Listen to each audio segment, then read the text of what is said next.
matemática. Entonces, si nosotros empezamos, nos topamos este tipo de ejercicios que fue justamente con los que terminamos la clase pasada. Tenemos que graficar y determinar el o los puntos de intersección entre esta recta y esta otra recta. Entonces, ¿cómo se hacía para determinar los puntos de intersección entre dos rectas o entre dos curvas cualesquiera?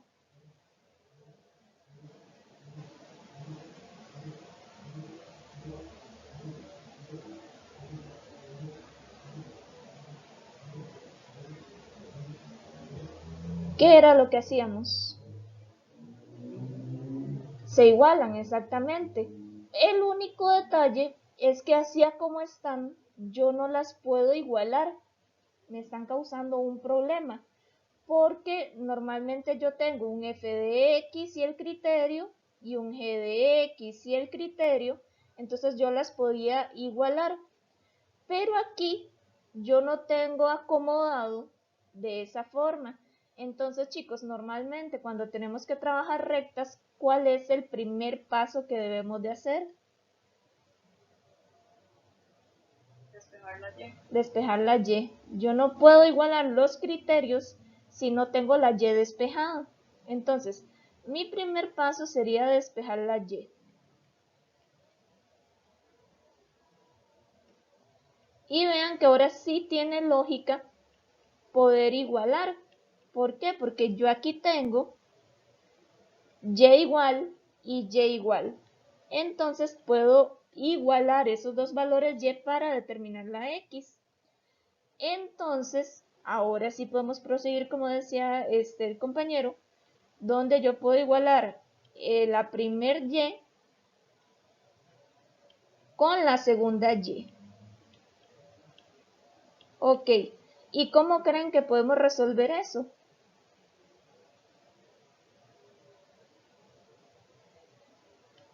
¿Cómo despejo X, que sería mi segundo paso?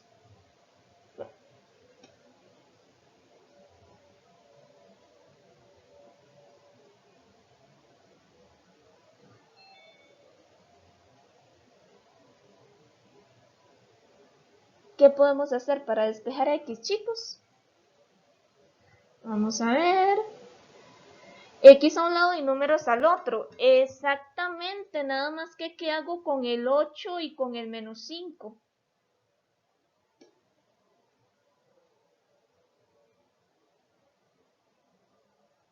¿No les puede pasar a multiplicar a los otros lados, profe? Exactamente.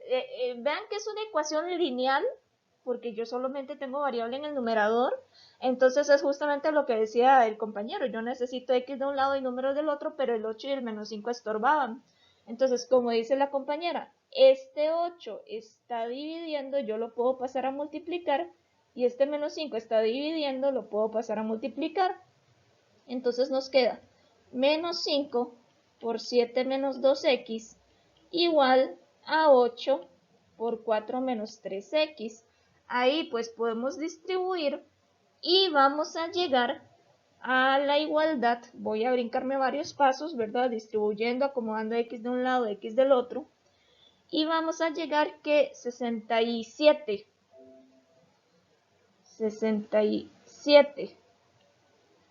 sobre 34 es x. Repito, ahí distribuimos y pasamos x de un lado y números del otro. Y llegamos a que la x vale 67 sobre 34. Ahora, ¿qué debemos de hacer con ese dato?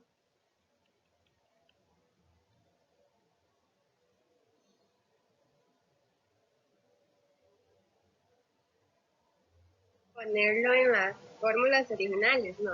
Exactamente, yo necesito sustituir para averiguar la y. Puede ser perfectamente acá, ¿verdad? Para ver en cada una de ellas, o puede ser aquí donde ya la y está despejada. No importa en cuál de las dos sea. Porque a mí lo que me interesa es averiguar la y ahí lo único que hice fue cambiar el orden. Entonces voy a hacerlo aquí para no tener que volver a hacer un despeje, chicos. Entonces yo sé que y, si yo sustituyo en la primera, me va a dar 7 menos 2 por el valor x, que es 67 sobre 34. entre 8. Y eso nos da como resultado 13 sobre 34. Y si yo sustituyo en la otra y igual 4 menos 3x sobre menos 5, pues cambio la x por el 67 sobre 34 y también nos da 13 sobre 34. ¿Qué quiere decir eso? Que la intersección entre las dos rectas es el valor x, coma, el valor y. Sería ese par ordenado. ¿Que cuánto vale cada uno de esos? Sí, pues yo puedo poner el 67 dividido entre 34 en la calculadora y ver que me da 1,97 aproximadamente. Eso quiere decir que casi que está pasando por 2. Y el 13 entre 34 es aproximadamente 0,38. Entonces, con las aproximaciones decimales yo me doy una idea de dónde va a pasar la intersección, o sea, dónde voy a graficar la intersección. Entonces, para graficar, recuerden que había todo un proceso para poder hacer el dibujo. Entonces, yo ya sé que por obligación, sí o sí, las dos rectas tienen que pasar por ese par ordenado. Por el 67,34 en x, que dijimos que era casi 2. Entonces aquí está el 1, aquí está el 2, debería pasar casi por el 2. Y en la y está pasando por 0,38. Entonces si aquí está el 1, 0,38 anda por aquí. Entonces yo puedo marcar ese par ordenado que fue el que encontré. Y además necesito graficar las otras, o sea, las dos rectas como tal, pero vean que yo ya tengo un par ordenado por donde pasan ambas. Basta con sacar un par ordenado más de cada una y yo ya las voy a poder graficar. Entonces, ustedes pueden sacar cualquier par ordenado de cada una de las rectas, pero hay un par ordenado que es muy fácil de sacar de cada una de ellas. ¿Se acuerdan cuál es el par ordenado que es muy fácil de sacar?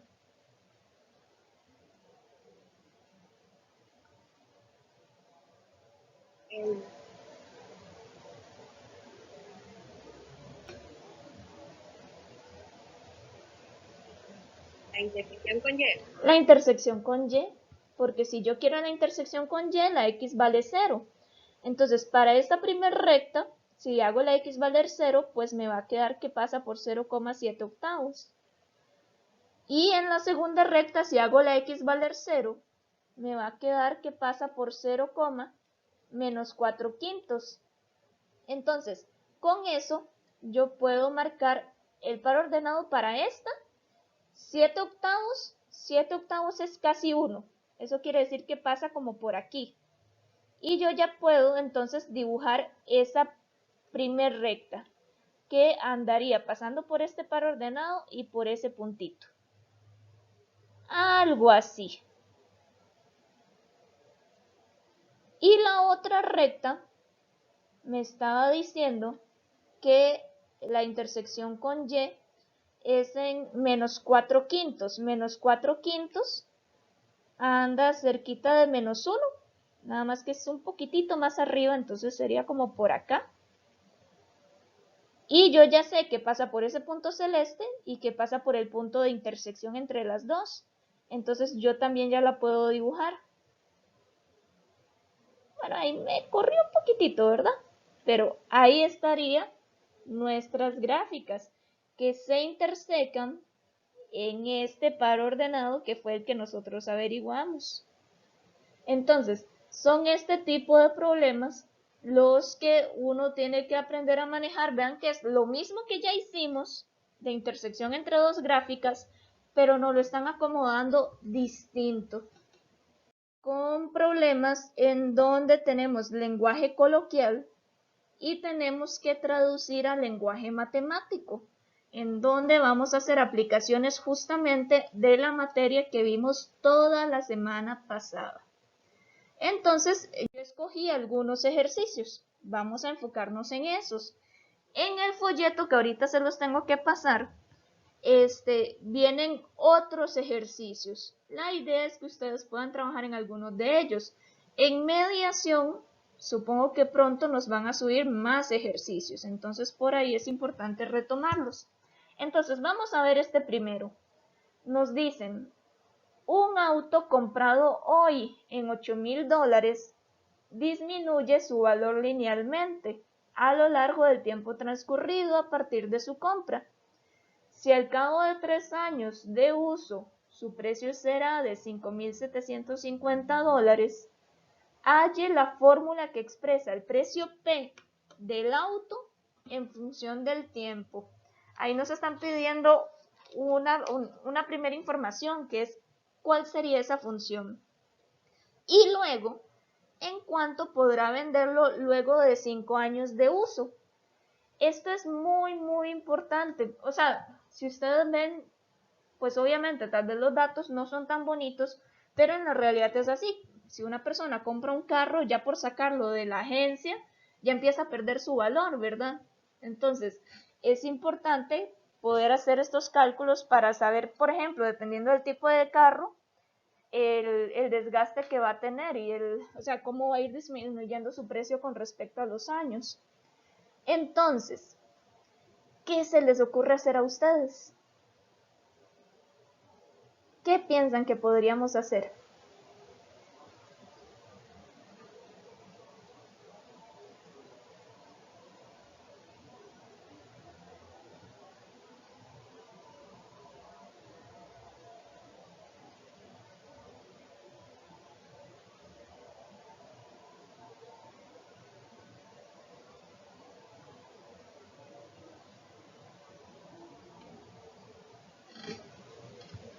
Hay una palabra clave y es que nos están diciendo que el precio va a reducirse linealmente. Eso quiere decir que me están hablando de función lineal. Me están hablando de dos variables. Una, que es el precio P, y otra, que es el tiempo T. Entonces, yo necesito saber cuál es la variable dependiente y cuál es la variable independiente. O sea, ¿de qué depende qué? Siempre en una función vamos a tener una variable dependiente y una variable independiente. ¿Qué es lo que pasa? Ya el tiempo es invariante, o sea, el tiempo pues va a pasar 1 año, va a pasar 2 años, va a pasar 3 años, y eso no cambia, uno no puede hacer nada para que eso cambie. Entonces, este dato es independiente, pero el precio varía según el tiempo. Entonces, el precio es la variable dependiente. ¿Y por qué me interesa eso? Tal vez no necesariamente identificar quién es variable dependiente y quién es variable independiente, sino porque, como nosotros hemos venido trabajando funciones, la variable independiente corresponde a la X y la variable dependiente corresponde a la Y. Entonces, quiere decir que el precio va a ser nuestra y que el tiempo va a ser nuestra X. Entonces, ¿qué es lo que a mí me están pidiendo? En primer lugar, que halle la fórmula que expresa el precio P en función del tiempo. Entonces, necesito buscar cómo acomodo esta información que me quede de una forma lineal donde el precio es mi y el tiempo es mi X. ¿Qué quiere decir eso? Ya hay que busque Y igual a MX más B. La palabra clave es que me está diciendo que es un modelo lineal. Entonces yo lo puedo definir con una recta de la forma Y igual MX más B. Siempre, o sea, vamos a tener dos posibilidades, o trabajar problemas lineales o trabajar problemas cuadráticos. Entonces el ejercicio en algún momento nos tiene que decir cuál de los dos tipos de problemas es. Entonces, si a mí me piden una función en términos de otro, pero me dice que es lineal, es buscar la Y igual a MX más B.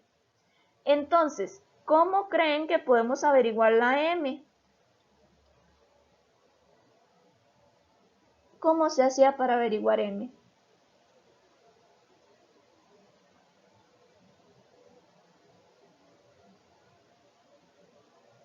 Hace con la fórmula de Y2 de la Y1 creo que era sobre X2 en Entonces, lo que necesitamos es un par ordenado X1, Y1 y un par ordenado X2, Y2.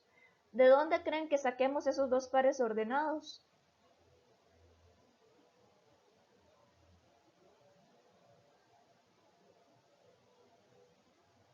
los datos que ya. Exactamente. Entonces, si a mí me dicen que si compro el auto hoy, me cuesta $8,000. Entonces, voy a usar este primer par ordenado como el dato de hoy. Me está diciendo que el precio es de 8,000. Entonces, yo ya sé qué precio es la Y. ¿Y quién sería la X? ¿Quién sería el tiempo si yo lo compro hoy? 0. ¿Y el segundo par ordenado? ¿Quién sería el segundo par ordenado, chicos? 3,5. Exactamente. Si ustedes ven al inicio uno se queda extrañado porque no sabe cómo acomodar toda la información, pero ya cuando uno ve 1, 2, 3 ejemplos, se va dando cuenta que siempre es acomodarlo de la misma manera. Identificar quién es X, identificar quién es y poder armar los pares ordenados. Eso quiere decir que mi pendiente va a ser Y2,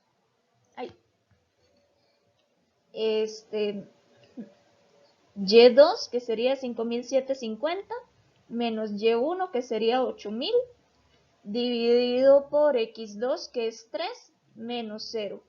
Y eso nos da como resultado menos 750.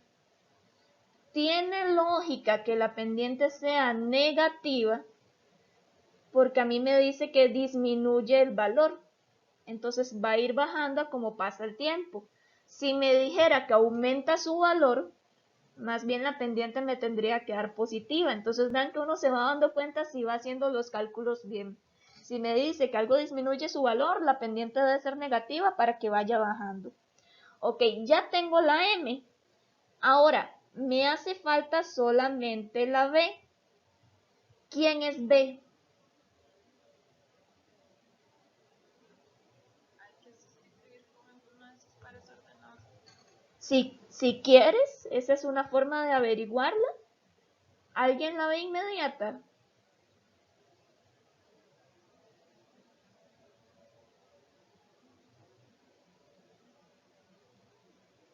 Entonces, Si será que, perdón, es que no te escuché. los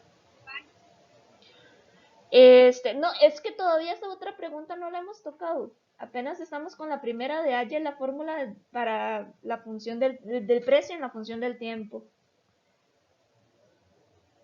Por hecha nos están diciendo que es el 8,000 y justamente el B es el 8,000. ¿Qué es lo que pasa?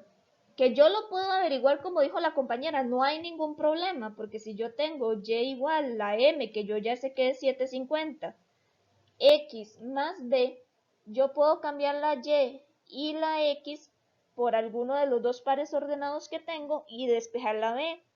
Pero recuerden también que la B se puede ver como la intersección con y este par ordenado tiene la forma de intersección con Y.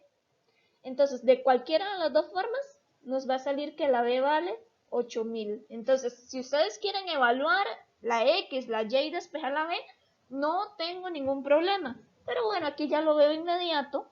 Entonces, yo sé que la función que me define este comportamiento es Y igual menos 750X más 8,000. Esa sería la respuesta. Si a mí me preguntan, halle la fórmula que expresa el precio en función del tiempo.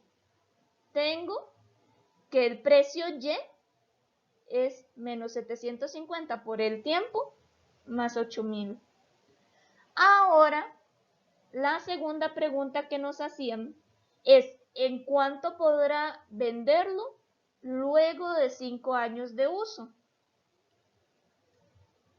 Eso resulta bastante sencillo si yo ya tengo la función. ¿Cómo creen ustedes que puedo averiguar en cuánto se puede vender después de 5 años de uso?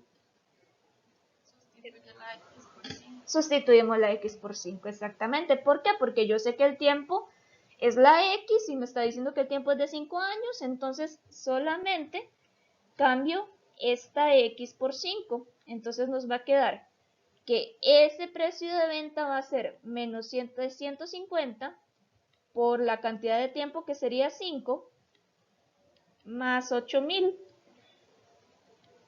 Y eso nos va a dar que el precio de venta va a ser de $4,250. Acá tenemos un segundo ejemplo, viene con número 3 porque es el tercero del folleto. Tenemos una empresa que tiene costos fijos de $2,750 y la producción de cada artículo cuesta $60. Determine la función de costo total de producción y luego además cuánto cuesta producir 1,200 artículos. Entonces aquí hay una cuestión de economía que no necesariamente ustedes tienen por qué saber. Si alguno llevó gestión empresarial en el cole, pues puede ser que sí sepa. ¿Cómo saca uno el costo total de una empresa?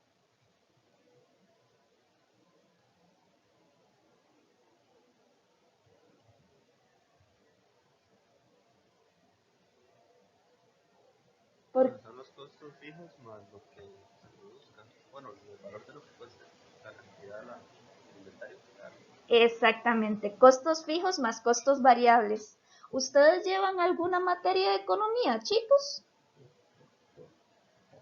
Profe, yo llevo un cursillo de contabilidad. Ah, ok. Ok. Vean, por eso mismo escogí porque ustedes no necesariamente tienen por qué saber esto. El costo total de una empresa, si lo vemos así como muy por encimita, es costos fijos más costos variables. Entonces, ¿a qué se refiere eso? Ya, y si yo tengo un negocito, hay ciertos costos fijos que sí o sí tengo que pagar, como el alquiler, el agua, la luz, etc. Pero hay ciertos costos variables. ¿De qué va a depender mi costo variable? Ya, y de lo que yo haga, la materia prima que compro y lo que me cueste producir ese, ese producto, ¿verdad? Entonces, el costo fijo a mí me lo están dando. Me están diciendo que el costo fijo es de 2,750. Ese no me cambia en absolutamente nada. Más costo variable, pero ese costo variable es lo que va a variar dependiendo de lo que yo produzca. Me está diciendo que la producción de cada artículo cuesta $60. ¿Qué quiere decir eso? Que $60 es el precio para producir cada artículo. ¿Y qué le vamos a poner a cada uno de esos artículos? La variable X. ¿Por qué? Porque yo sé que cada artículo por 60 me va a dar mi costo variable. Entonces, ¿quién es X? ¿Quién es Y? X va a ser cada artículo y Y va a ser el costo total. Vean que de hecho normalmente lo que es dinero, lo que son precios, tiene que ver con la Y, ¿verdad? Este es el segundo ejemplo y igual la parte de económica tiene que ver con la Y. Entonces, ya teniendo la fórmula de costo total, que es costos fijos más costos variables, yo sé que el costo total es 2,750 más 60 por X. Y yo sé que mi costo total va a ser mi Y.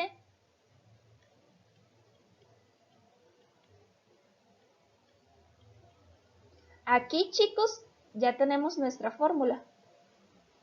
Lo primero que nos pedían, determine la función de costo total.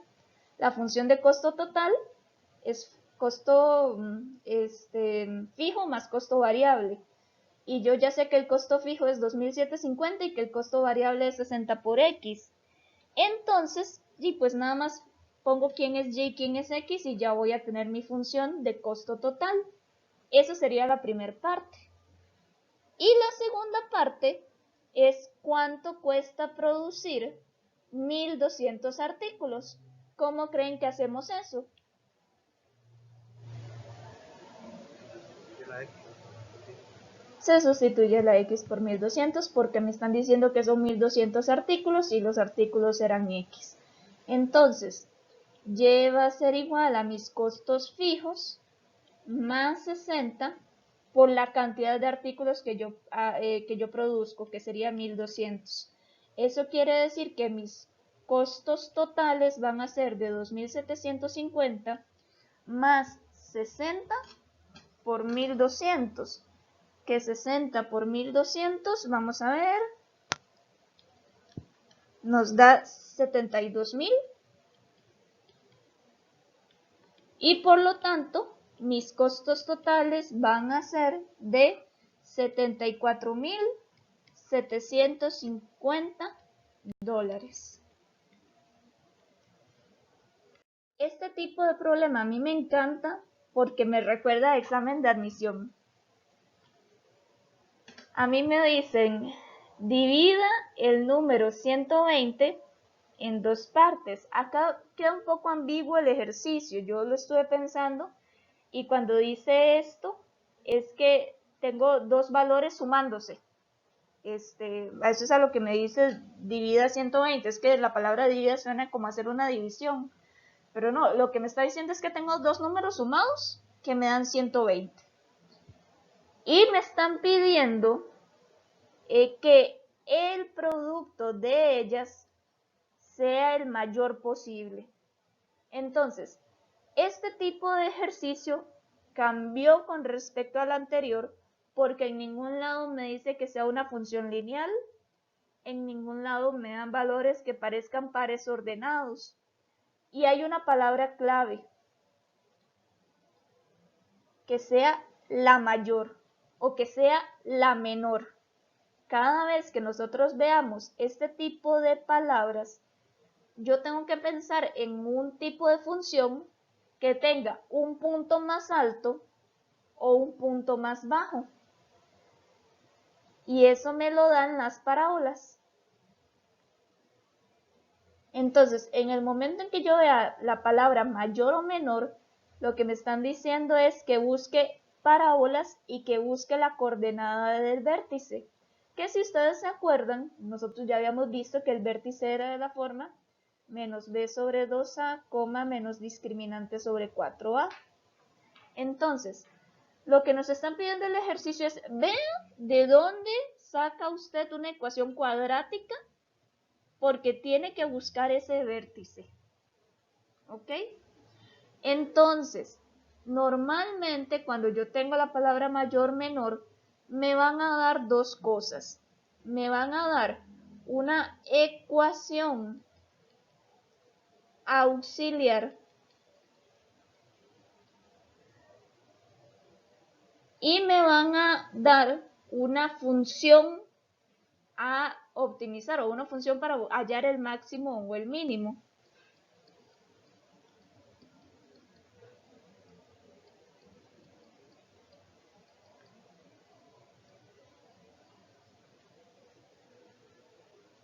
Entonces, si a mí me están diciendo que debo de dividir el número 120 en dos partes, yo no sé quiénes son esos números. Puede ser, por ejemplo, 20 y 100, o puede ser 110 y 10. Alguna manera que yo sé que la suma de esos dos valores me dé 120. Entonces, si ustedes ven, esto tiene forma de ecuación. Tengo un número igual a dos variables operándose. Entonces, siempre voy a tener una ecuación auxiliar. Y luego me van a decir que tengo que buscar cuándo algo se hace mayor o cuándo algo se hace menor. ¿Y qué me están diciendo que necesito que sea mayor? El producto de ellas. ¿Y qué es el producto? La multiplicación. Entonces, ¿quién es mi función que yo debo de hallar máximo o mínimo? El producto de esos dos, la multiplicación de esos dos. Entonces, mi función sería x por y. Necesito que x por y llegue a tener el valor más alto posible. Entonces, ¿qué hago? Es la primera vez que tengo dos variables. Siempre hemos trabajado con una única variable x. Aquí tenemos dos variables, pero por eso mismo nos están dando dos ecuaciones. ¿Por qué? Porque, bueno, mi primer paso es justamente sacar la ecuación auxiliar y la función que me pide maximizar o minimizar. Mi tercer paso va a ser despejar la ecuación auxiliar. Yo puedo despejar la variable x. También pude haber despejado la variable y perfectamente, no hay ningún problema. Yo sé que x es 120 menos y. ¿Por qué creen que hice eso?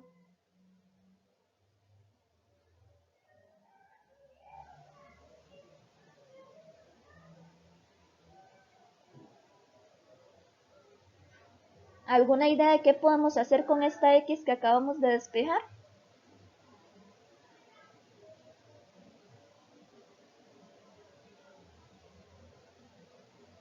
Pues, aplicarla en la otra, en la función.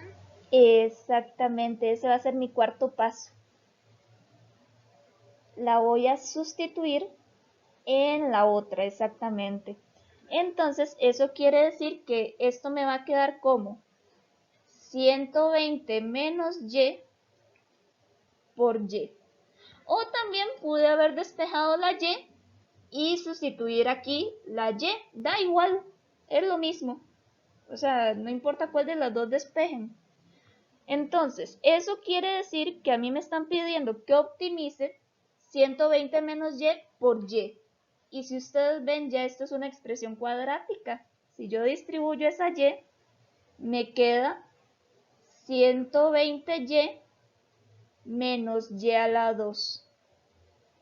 Entonces, con eso ya es suficiente para poder hallar quién es el valor y. ¿Por qué? Porque si yo ya tengo que mi función es esa cuadrática, yo ya puedo hallar el vértice. Recuerden que para el vértice normalmente sacamos el A, el B y el C. Para esa cuadrática, ¿quién sería A? ¿B? ¿Y C?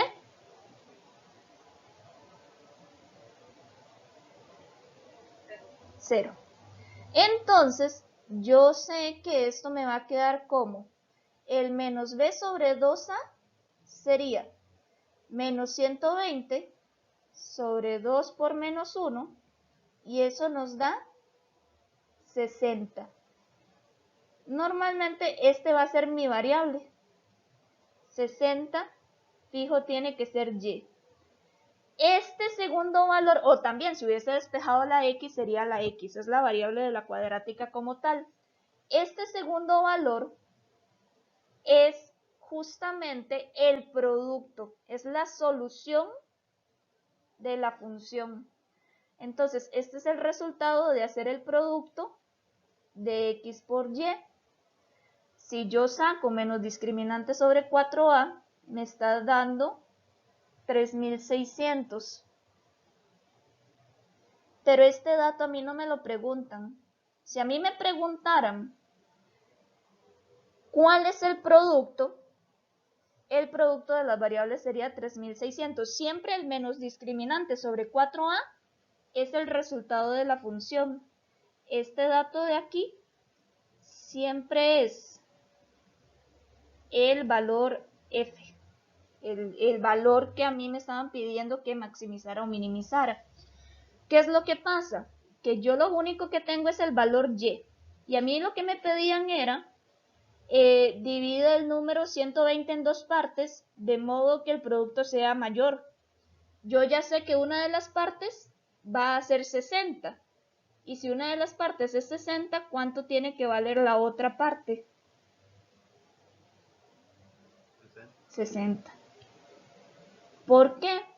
Porque el quinto paso que uno hace es despejar la variable y ya teniendo la variable, el sexto paso es averiguar la otra variable. ¿Y cómo la averiguo? Sustituyendo en la ecuación auxiliar.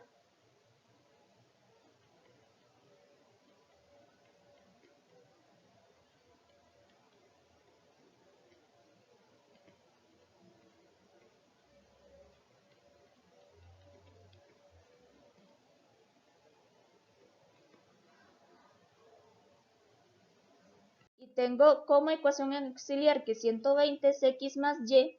Yo sé entonces que 120 menos x es igual a y. Y me están pidiendo que el producto de ellas sea el mayor posible. Entonces yo tengo que el producto de ellas es x por y. Entonces, ¿qué es el producto de ellas? Pues mi función. El producto de ellas es x por y. Y entonces le voy a poner el nombre f. Ahora, nuevamente, lo que hacemos es sustituir, pero aquí vean que despejé la y. Entonces nos va a quedar que el producto de ellas es x por 120 menos x. ¿Qué quiere decir eso? Que el producto de ellas es x, 120x menos x a la 2. Y hacemos todo el mismo proceso que hicimos antes. Yo puedo averiguar el valor del vértice, el menos b sobre 2a, menos discriminante sobre 4a, y ver que es justamente 60, 3600. ¿Qué significa eso? Que si yo grafico, mi parábola me queda algo así. Tengo que en la x vale 60 y en la f de x vale 3600. ¿Qué quiere decir eso? Que cuando la x vale 60, el producto vale 3600. Entonces, si la x vale 60, yo ya puedo devolverme aquí para despejar la y.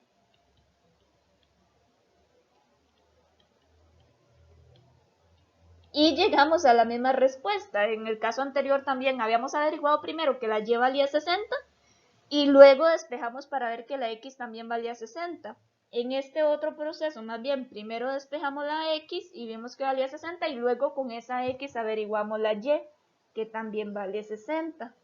Este me encanta porque es un ejercicio típico de lo que es función a maximizar y función a minimizar.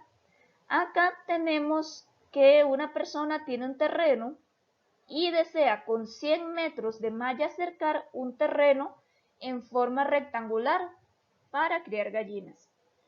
Uno de los lados coincide con la pared de la casa. Entonces, ¿qué dimensiones del terreno hacen que su área sea máxima? Esa es la primera pregunta. Y la segunda pregunta es, ¿cuál es el área máxima? Entonces, chicos, ¿qué se les ocurre a ustedes que podríamos hacer?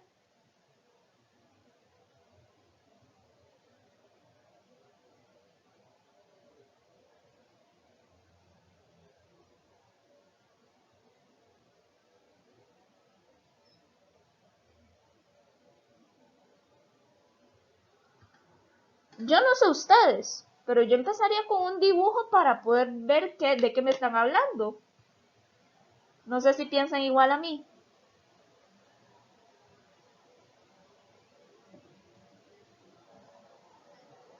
Podríamos llegar y dibujar este tipo de problema. Me están diciendo que tengo aquí la casa, ¿verdad? Porque dice que uno de los lados coincide con la pared de la casa. Y me dice que hay que cercar el terreno de forma rectangular. Entonces puedo dibujar un rectángulo.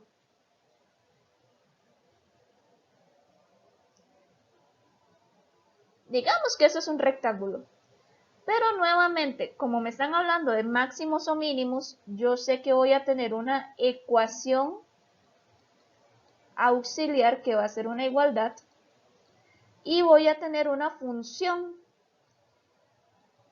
¿Qué ecuación tengo yo? ¿Qué dato es fijo, invariante, que siempre va a ser de esa forma?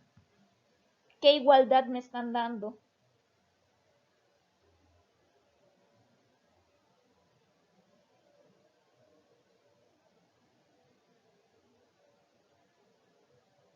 Profe, no se puede hacer algo con, bueno, no sé, con la fórmula del área del rectángulo.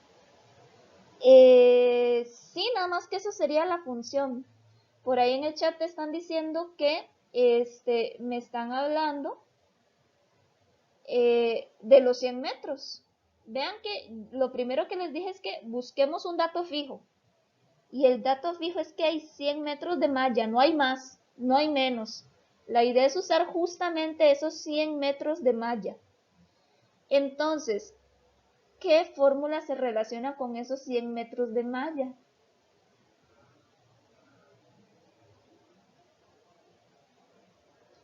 Aquí está la malla, ¿verdad? Sería todo esto.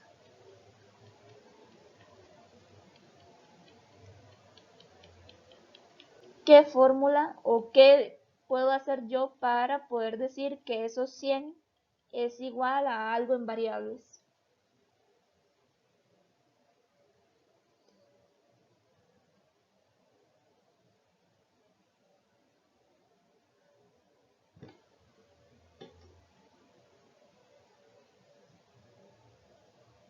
¿Qué podemos hacer?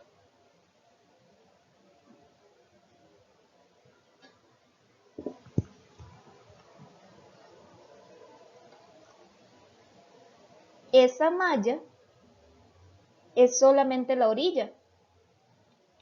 ¿Y qué fórmula matemática se relaciona con la orilla de figuras geométricas? El perímetro. El perímetro. Entonces, eso quiere decir que esos 100 metros tiene que ser este perímetro. Menos este otro lado, ¿verdad? Porque como eso es la pared de la casa, pues no lo incluyo porque no necesita la malla. ¿Y qué es el perímetro? La suma de los lados.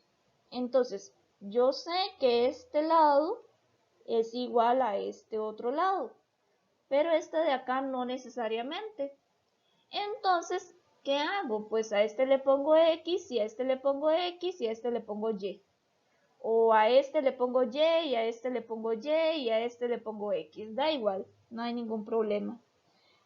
¿Qué quiere decir eso? Que fijo los 100 metros se van a tener que distribuir entre X, Y y el otro X.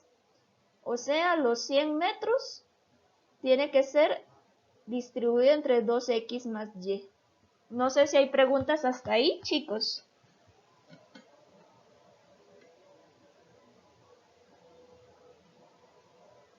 ¿Cómo vamos hasta el momento con la fórmula de perímetro?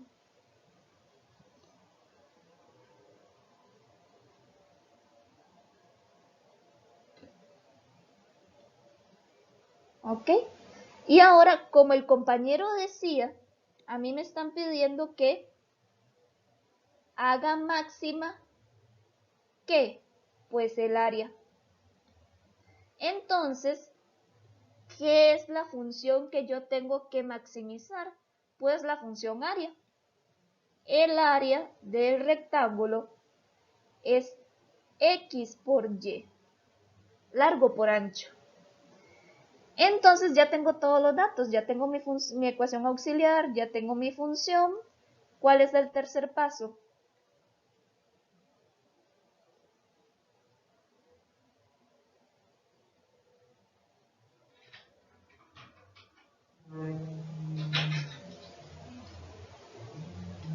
¿Qué sería el tercer paso que debo de hacer para mezclar esas dos cosas? Será despejar la Y de la primera. Exactamente, vamos a despejar la Y. Por un momento voy a ignorar la cuestión de los metros, ¿verdad? Entonces, 100 menos 2X es igual a Y, y ya habíamos quedado que vamos a despejar la Y, ¿verdad? Entonces, yo sé de mi ecuación auxiliar que 100 menos 2x es y.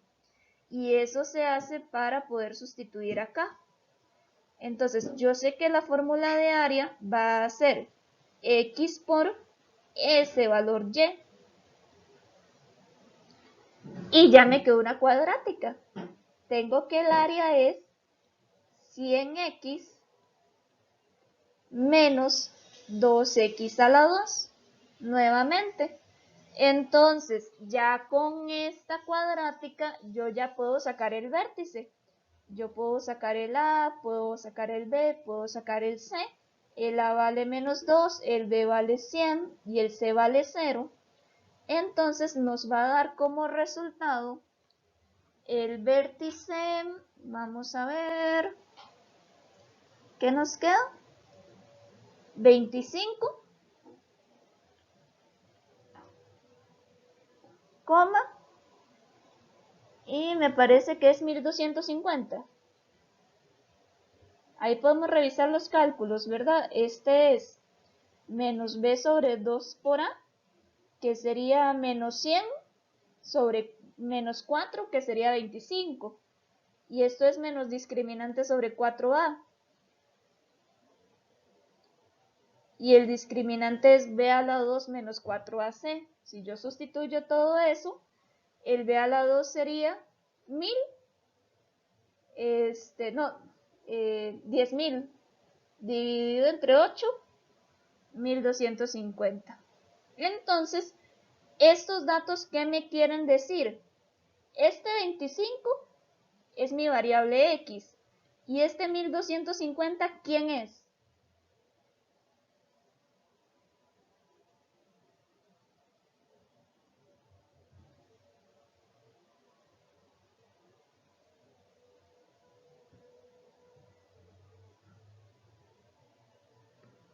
A veces tenemos como las ganas de decir que es y, pero recordemos que aquí no es y. ¿Qué sería este 1250?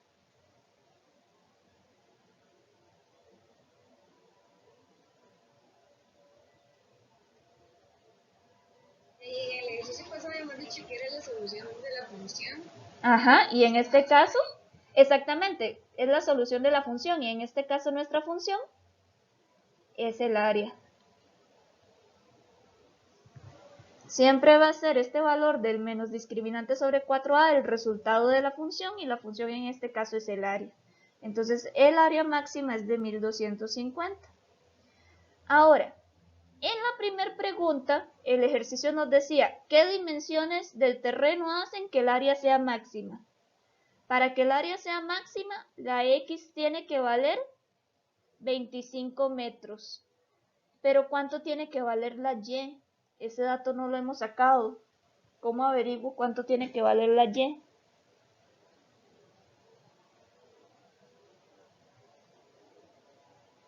No se podría hacer un despeje ¿En dónde?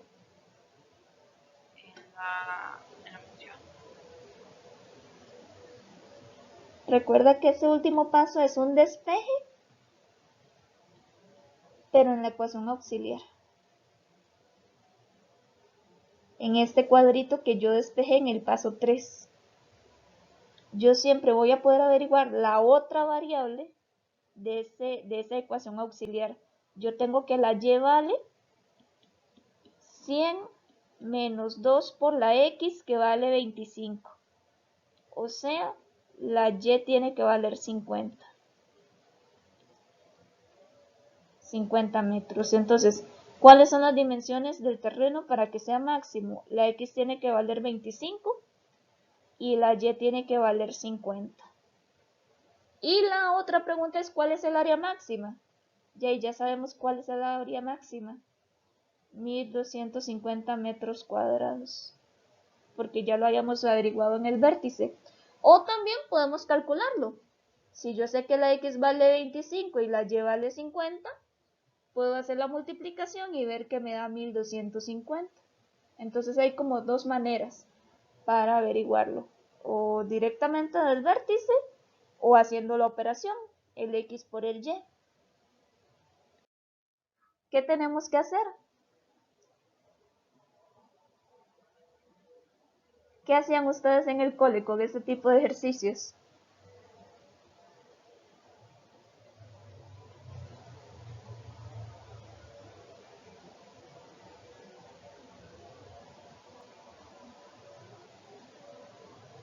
Despejarte. Despejarte es uno de los procedimientos, pero yo no debería empezar a hacer cosas sin entender primero el problema. Dime, sí. Ahí, bueno, es que vamos, matemáticamente habría que sacar un poco. Ajá, vean que la compañera está haciendo primero algunos cálculos, entonces ella está diciendo que con esa fórmula yo ya puedo empezar a trabajar. Ahí hay un factor común 2t, que es 18 menos t, ¿verdad? Ok, pero ¿qué significará eso? ¿Para qué hacemos eso?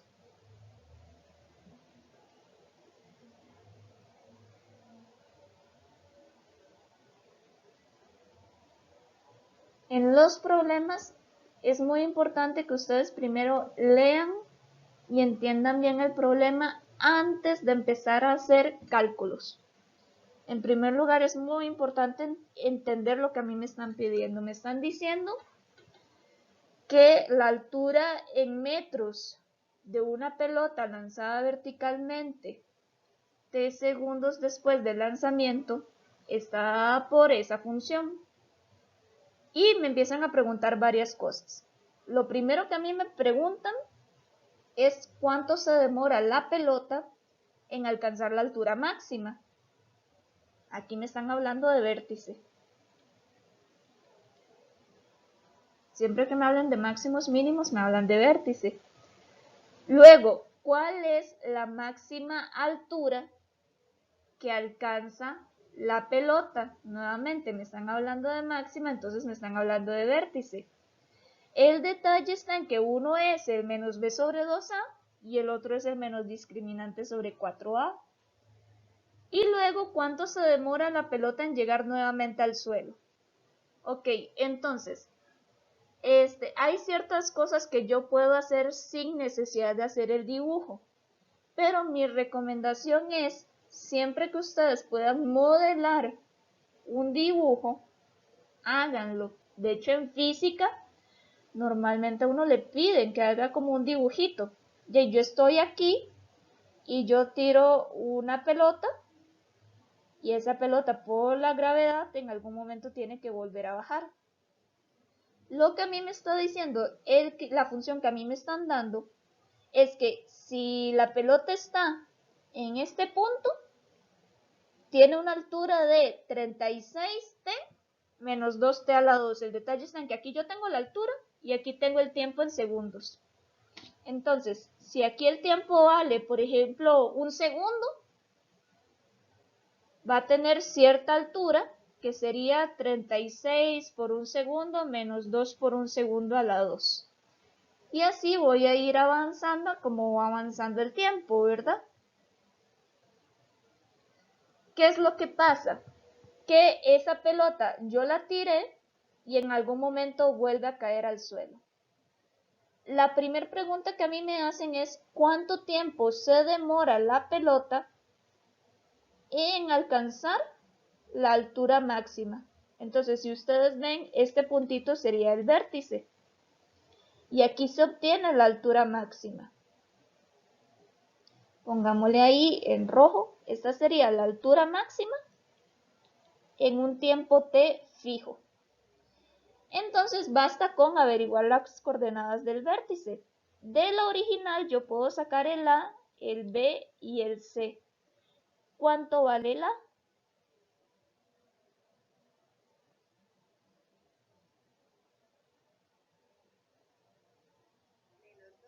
¿El B? ¿Y el C?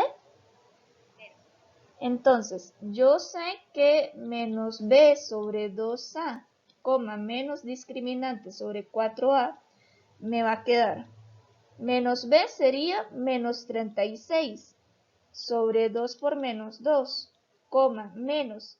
Y el discriminante es B a la 2 menos 4 por A por C sobre 4 por menos 2.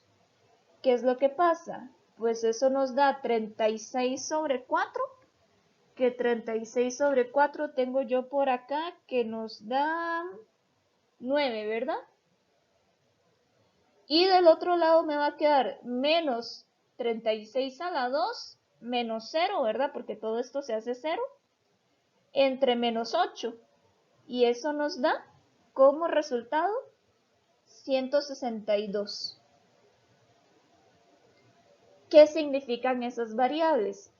Que cuando a mí me preguntan cuánto tiempo se demora la pelota en alcanzar la altura máxima, me están pidiendo el tiempo de ese par ordenado.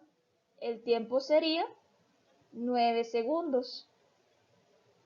Porque esta primera variable pues va a ser mi X o mi T en este caso.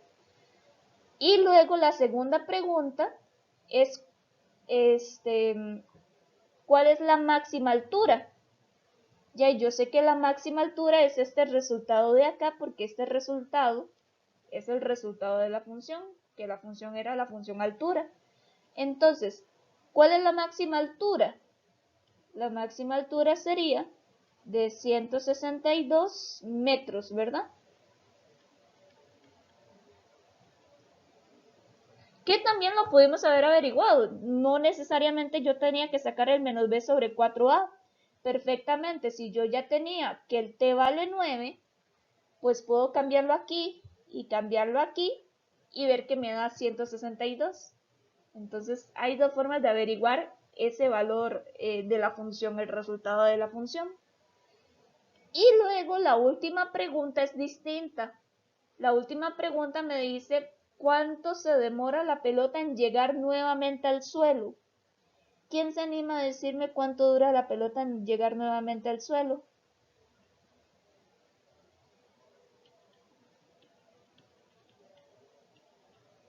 Vamos a ver. Roberick está diciendo que 9 segundos y Celeste está diciendo que 18. Roberick, estás a la mitad de bien. Porque es 9 segundos mientras sube y otros 9 segundos mientras baja, ¿verdad? Entonces, ¿cuánto se demora la pelota en llegar nuevamente al suelo? O sea, de suelo a suelo. Aquí yo ya sabía que la primera mitad había durado 9 segundos en llegar a lo más alto y 9 segundos en volver a bajar. Otra forma de hacerlo es con la fórmula que la compañera estaba trabajando. La compañera factorizó y yo quiero ver cuándo la altura vale 0. La altura es 0 cuando la t vale 0 o cuando la t vale 18.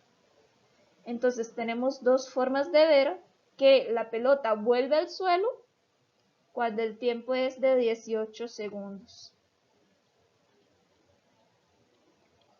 Vean el montón de formas que hay de proseguir. Pues la primera pregunta, el valor de t, pues sí tengo que hacer el proceso como lo hicimos. Pero la altura, hay dos formas de averiguarla y el tiempo donde vuelve a alcanzar la altura 0, hay dos formas de averiguarla. Acá, chicos, depende mucho de ustedes y del entendimiento del problema. Eso sí, muy importante, no se pongan a hacer cálculos a lo loco. Lean bien el problema, entiendan bien qué les están pidiendo. Si tienen posibilidad de hacer un diagrama, un dibujito que les ayude a visualizar el problema, háganlo. Y esto pues requiere práctica, ¿verdad? Requiere tiempo y dedicación. Ejercicios tenemos bastantes, entonces es importante sentarse a practicar.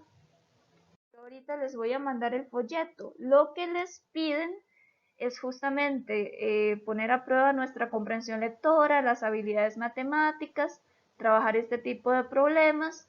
En la página 131, 132 hay 12 ejercicios, ya hicimos 5 de ellos, les quedan 7 por hacer.